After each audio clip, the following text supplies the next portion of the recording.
So I've said this a lot in the past, but Yu-Gi-Oh! Is the kind of game where a card can be broken one day and then garbage the other. What shocks me though is when a staple gets power crept and still sees some play afterwards. I mean, we saw that with MST still being somewhat relevant even when Cosmic Cyclone was printed after. But sometimes a staple doesn't necessarily get power crept, but still stops seeing play. A bunch of these cards exist in today's day and age, and I really wanted to cover them in this video in order to kind of figure out if they might actually come back later on. But before this video starts, you already know the drill. Make sure you smash the like and subscribe button. It really motivates me a lot to keep making videos like these, and now let's get right into it. So first things first, how good is Twin Twister, and is it really worth playing right now? It's definitely a weird one, that's for sure. So when it first came out in 2015 in Breakers of Shadows, it just felt like it was revolutionary. I mean, MST was the only other form of like real back removal out there, so being able to do like double of what MST does was obviously really nice. And of course, if the discard wasn't really a bad thing for you, or else if it was actually really good for you, then 9 times out of 10 Twin Twister would be better than MST. But over the years, we started getting more and more cards that allowed you to protect your back row from being destroyed by card effects. I mean, just take a look at Hugin and Lord of the Heavenly Prison. You don't really want cards like Twin Twister or MST or Lightning Storm or Duster against these cards, but rather Cosmic Cyclone.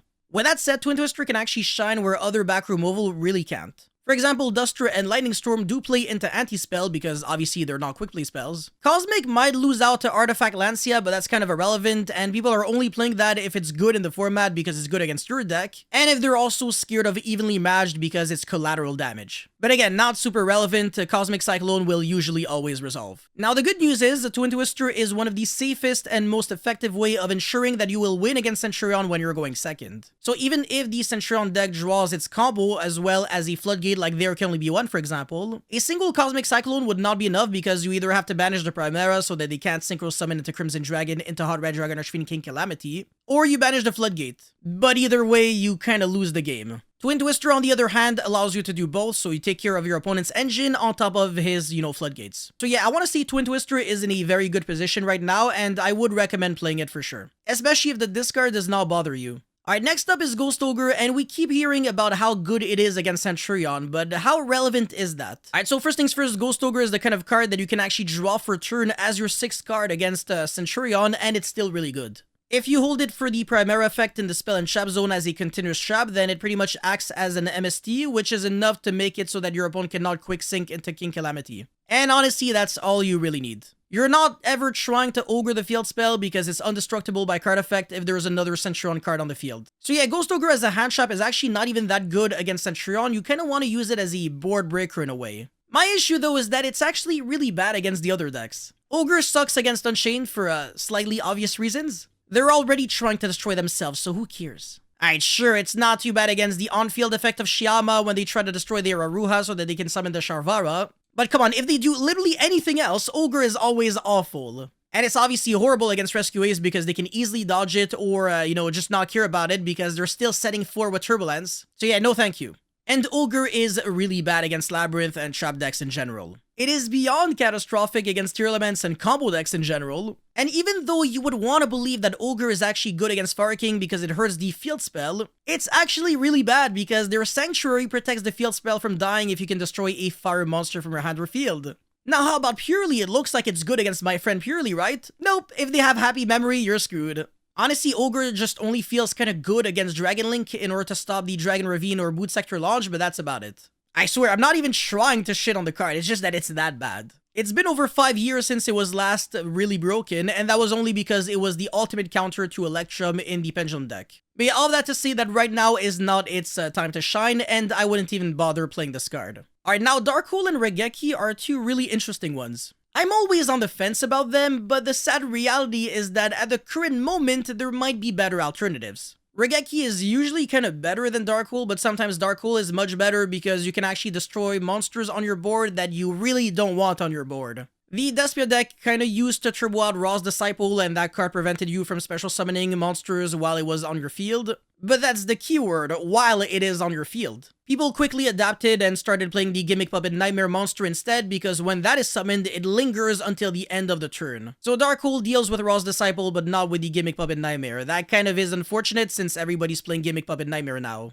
Or rather, should I say nobody, but people who are doing the lock are playing that one instead. Anyways, the other moment where Darkhole would be better than Regeki is when people are giving you an Ibli. So the Sprite deck is very good at doing that, of course, and the issue is that you would want to believe that Darkhold is good against them, but not only can they negate it with the Carrot, which is really annoying, they can also make a beat cop and then protect the Ibli from being destroyed. Yeah, that's like the worst case scenario, because now you're not even destroying anything and your Darkhold just achieves nothing. And there is no reason to talk about Regeki because that one is super straightforward. But yeah, like I said, my issue with board wipes is that in general, there's always a better option. Book of Eclipse just feels like a better version of Darkhold and Regeki because unlike these cards, it actually does something against Purely and Centurion. Not to mention that Book of Eclipse is a quickly spell card, so it bypasses anti-spell, and it is very flexible and can be used in order to get rid of monsters that are indestructible by card effects. I mean, not really, you're not getting rid of anything, but you're replacing them face down and they stop being annoying. So I've already made a video about Spellbound recently and how good it was this format. Sometimes you don't even need negation or removal or anything of that sort in order to win going second. Because of the nature of certain decks like Purely and Centurion and what they're trying to do, you can beat them going second just by preventing them from Synchro or XC summoning on your turn. It's literally that simple, I swear. Honestly, in the current format, the best cards going second would be quickly spell cards and obviously hand traps as always. But yeah, even though the quickly spell cards do not have the same power level as normal spell cards, they're much faster and sometimes even compete with hand traps and are much better. Sometimes you don't even need to play hand traps, you can play cards like Droplet or Spellbound or Book of Eclipse instead and you're fine. As long as it's not like an FTK format with like Infernoble and Dark World. But yeah, I wouldn't really want to play a hand trap just because it's alright against one certain deck. If that specific hand trap cannot cover most of the decks in the metagame, it just isn't worth it because it's going to be a brick more often than not. No, I want all of my cards to have a good return on investment. And this is exactly why Ghost Ogre is garbage and I do not recommend it even though it's not that bad against Centurion. As for Twin Twister, I've already made it clear how I really like this card. It is the perfect balance of the power of Duster and the flexibility of Cosmic, making it a very good tool going second at removing back row in general. Again, both Duster and Lightning Storm do absolutely nothing against Centurion, so that's just not good enough. As a matter of fact, I would even play 3 Twin Twister over Lightning Storm and Duster just because at least Twin Twister does something against them. The only appealing factor for cards like Duster right now would be Triple Tactic Thrust to search into it, otherwise it's just a sacky random one of. And sometimes you can't even use it because you're going to be getting logged by King Calamity, which is not really fun. Anyways, that's all I had for this video, so guys, thank you so much for watching. Don't forget to like and subscribe, and let me know your thoughts about these cards in the comment section below. Do you think that Twin Twister is the best backroom removal in the format? Do you think Ghost Ogre is low-key not that bad? And do you think Darkhold and Regeki might shine sometime soon? So yeah, I want to hear your thoughts, and again, thank you guys so much for watching, and I'll see you guys very soon. Peace.